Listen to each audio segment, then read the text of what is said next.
Welcome back to True Crime News. If you're new to our channel, welcome aboard. I'm your host Ted Corner.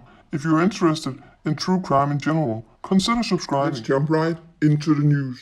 Ronnie and Cynthia Watts, the parents of Chris Watts, have broken their silence after Chris pleaded guilty to killing his pregnant wife Shanann and his two daughters Bella and Celeste.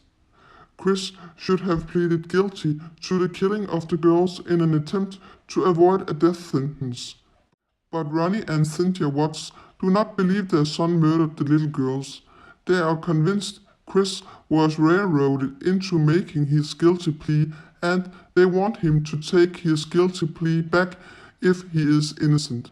Both parents of Chris Watts said they know their son isn't a sociopath, despite he has told them he killed his pregnant wife Shanann. Cynthia told the Denver Post she knows he has made a confession, but it is her belief he was railroaded into it. Tuesday, Chris made the plea deal with prosecutors, and this means he will not face the death penalty. But Cynthia told she has said to Chris not to confess to something he didn't do. She believes Chris' story that he killed Shanann after she had strangled Bella and Celeste. To ABC7 Denver, Cynthia Watts has told she believes the lawyers were only thinking about saving her son's life. But for her, saving his life and a life in prison are not different. She said he is going to die in prison, but she wants him to fight.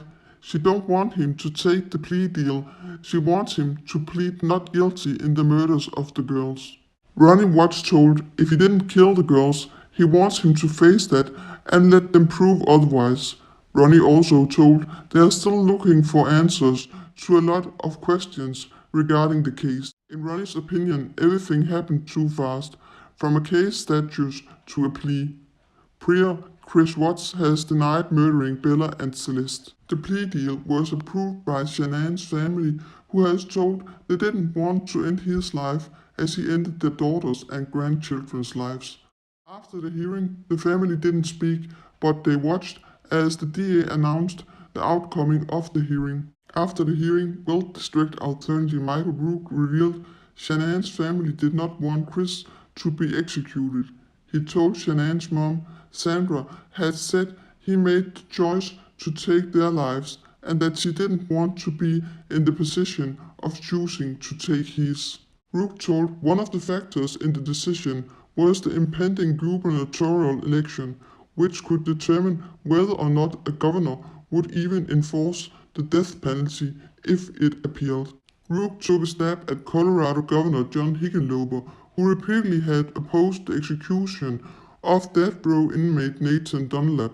Rook said they explained the currently existing delays in the state of Colorado, which is partly a result due to the actions of the current governor. They were strongly in favor of a resolution, in this case the death penalty.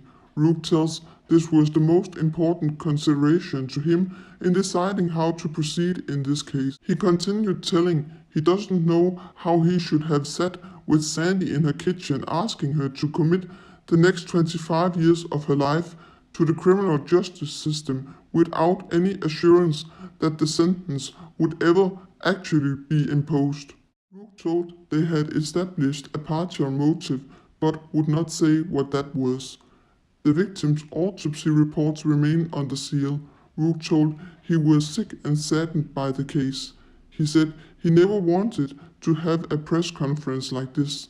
There is no cause for celebration. Rook told during the plea hearing the falsehood that Shanann had killed the girls was corrected, and the spotlight he falsely tried to shine on Shanann now shines on him. If you haven't watched our other videos in this series, we will leave a link on the screen and in the description. Please stay tuned for more updates on this case and other cases. If you want to be sure to keep up with the latest in true crime, consider subscribing and remember to click the little bell to get notifications when we have a new video up for you. To get all the news we share, make sure to follow us on all our social media sites. You find the links in the description.